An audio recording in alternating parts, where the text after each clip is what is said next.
G అనే sounds 2 types లో use చేయొచ్చు. Hard G, soft G. Hard జీని ఏమంటారు? గా అంటారు. సాఫ్ట్ జీని జా అంటారు. హార్డ్ జీ పక్కన ఏ కానీ, ఓ కానీ, యూ కానీ కాన్సనెంట్ సౌండ్ వచ్చినప్పుడు మనం దాన్ని ఏమనాలి? గా అనాలి.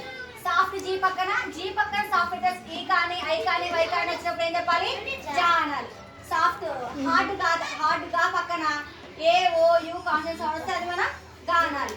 జీ ఏ టీ ఏమవుతుంది? GOAT, GUM, GLUE, BIG. ఇక్కడ మనం ఏమంటున్నాం? జీని గా అని అంటున్నాం. ఈ సౌండ్స్ అన్ని హార్డ్ గా కిందకి వస్తాయి. ఇది సాఫ్ట్ జా. సాఫ్ట్ జీకి మనం ఏమనాలి? జా అనాలి. ఈ ఐ వై ఈ 3 లెటర్స్ జీ పక్కన వచ్చినప్పుడు దాన్ని ఏమనాలి? జా అనాలి. చెప్పు ఇదేంటి? GEM, GIANT, GYM,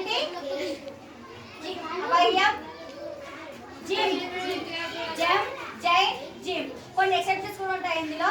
జీ పక్కన వచ్చినప్పుడు మనం జెట్ అనకూడదు, గెట్ అనాలి. అలాగే GIV ఏమవుతుంది? ఇక్కడ కాన్సెంట్ సౌండ్స్ కాదు, ఓవెల్ సౌండ్ వచ్చింది అయినప్పుడు మనం ఏమనాలి? గివ్ అనాలి. ఇది డిఫరెన్స్. అర్థమైందా?